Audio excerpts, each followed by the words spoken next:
मतलब ये बताइएगा क्या सूरत हाल है वहां पे। और ये जो बार बार कहा जा रहा था कि हेड मोहम्मद वाला बंद तोड़ दिया जाएगा, उसका खतरा है, तो अब वहां क्या सूरत हाल है उसकी? जी, इस वक्त मुल्तान में ऊंचे दर्जे का सैलाब है। तकरीबन 4.5 लाख क्यूसेक का रेला मुल्तान की हदूद से गुजर रहा है। लेकिन ये जो हेड मोहम्मद वाला, ये 6 से 7 लाख का क्यूसेक बर्दाश्त कर सकता है। अगर 6 से 7 लाख क्यूसेक का रेला भी गुजरेगा तो हेड मोहम्मद वाला रोड को शायद ना तोड़ना पड़े। इस वक्त 4.5 लाख पे है रेला, तो सिचुएशन कंट्रोल में है। इतनी खतरनाक सूरत हाल नहीं है, इसलिए अभी तक इस बांध को नहीं तोड़ा गया। लेकिन इसकी तैयारी मुकम्मल है। किसी वक्त भी सतह बुलंद होगी, जब खतरे तक पहुंचेगी तो इस रोड को तब इसको तोड़ दिया जाएगा। अच्छा, जब ये बताइए कि जो बाकी देहात है मुल्तान जो चुनाव के ज़ेरे आब आ रहे हैं, वो कौन कौन से हैं और वहाँ किस तरह के इंतजाम किए गए हैं और क्या मसाइल हैं लोगों के? अच्छा, ये जो फ्लड एरिया है जिसको बेट का इलाका कहते हैं, यहाँ पे तकरीबन आबादी है 3 लाख। तो इन 3 लाख में ज्यादा जो आबादी है ये बस्ती मोहम्मदपुर कोटा है, हेड मोहम्मद वाला है, झोंक वैंस है, शेरशाह, बंद बोसन और भगवानपुर। ये इलाके ज्यादा मुतासर हुए हैं, इधर आबादी भी ज्यादा थी। तो चूंकि यहाँ पे पानी का बहाव बड़ा सुस्त है, पहले माहिरीन का ख्याल था कि जो बड़ा सैलाबी रेला है ये हफ्ते की शाम को मुल्तान पहुंच जाएगा। लेकिन इसका भाव चूंकि बहुत सुस्त था, ये हफ्ते की बजाय इतवार का दिन भी गुजर गया, पीर भी गुजर गया, ये मंगल को पहुंचा यहाँ पे रेला जो है ना।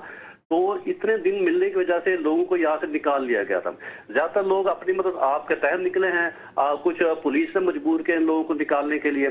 तकरीबन 3 लाख लोग यहाँ से निकलकर महफूज मकामात पर चले गए हैं। जिला इंतजामिया ने इन लोगों के लिए खैमा बस्तियां भी कायम की हैं। तकरीबन 3 खैमा बस्तियां जिला मुल्तान में कायम है, फ्लड रिलीफ कैंप बने हुए हैं, जहां पर तकरीबन 8000 लोग क्या हैं। इन लोगों को खाना भी दिया जा रहा है जिला इंतजामिया की जानिब से, और उनके जानवर हैं उनके लिए चारा भी फराहम किया जा रहा है। क्योंकि जो आबादी इसके अंदर है वो 3 लाख लोगों की है जो वहां से इनखला हुआ है। 3 लाख मुमकिन नहीं है कि जिला इंतजामिया उनको कहीं पनाह दे सके या उनके लिए खैमा बस्तियां बना सके। तो ये 3 लाख लोग हैं, ज्यादातर के अपने पक्के मकान आते शहरों के अंदर या फ्लड एरिया से बाहर भी इनके रिहायश गाहें हैं। तो ज्यादातर लोग अपनी मतलब आपके तहत बाहर मुंतकिल हुए हैं और इस वक्त महफूज है वो। अच्छा, आप मतलब ये कह रहे हैं कि मुल्तान में इंतजाम आपको काफी बेहतर लग रहे हैं, आप ये कह रहे हैं? हाँ जी, इंतजाम बेहतर है, क्योंकि यहाँ से 2010 में भी सैलाब आया था, एक बड़ा सैलाब था, 2014 में भी आया था, वो तकरीबन 7-8 लाख क्यूसेक का था। तो लोग यहाँ पे क्योंकि सैलाब आते रहता है, लोग आती हैं, उनको पता है कि जब सैलाब बने तो किस तरह उन्होंने यहाँ से इलाका खाली करके अपने महफूज मकामात पर चले जाना है। तो क्योंकि ये जो 4.5 लाख का रेला है, कोई मुल्तान के लिए एक सूरत हाल खतरनाक नहीं है, ये एक नॉर्मल सूरत हाल है। अच्छा, कुछ एरियाज को खाली भी कराया गया ना, जैसे अगर आप शेरशाह से आगे खानपुर की साइड पे जाएं तो वो इसलिए कराया गया कि उनको लगता है कि पानी बढ़ भी सकता है, क्योंकि हिंदुस्तान की जानिब से पानी को छोड़ा जाएगा तो पानी का रेला 7-8-9 लाख क्यूसेक चला जाएगा। जिन 2 सैलाबों का आप हवाला दे रहे हैं तब तो पानी 6-6.5 लाख क्यूसेक से नीचे रहा है ना, तो अब उससे बड़े दर्जे का सैलाब आने की तवक्को की जा रही है। तो इंतजाम आपको उस लेवल के नजर आ रहे हैं जिला इंतजामिया के मुल्तान के अंदर? जिला इंतजाम में जितनी बरसात उसके मुताबिक तो इंतजाम कर रहे हैं, लेकिन इंतजाम में लोग जो सेल्फ जो खुद कर रहे हैं ना, खुद अपनी प्रोटेक्शन कर रहे हैं, अपनी मतलब आपके तहत निकल रहे हैं। जिला इंतजाम के पास इतने वसाइल नहीं है कोई इतनी बड़ी तादाद में लोगों को वहां से निकाल सके। बस जिला इंतजाम ये करते हैं, उन लोगों से जाके उनको बताती है कि यहाँ पे पानी आने वाला है, खतरा है, तो लोग इलाका छोड़ दें।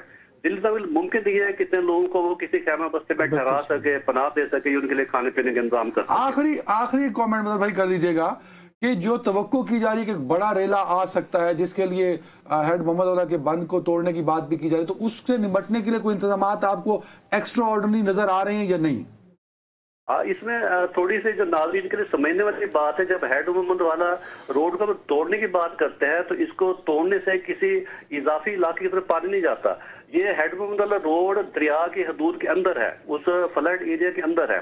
इसको तोड़ने का मकसद ये होता है कि जो हेड मोहम्मद वाला पुल है वहां से पानी का बहाव कम हो जाता है।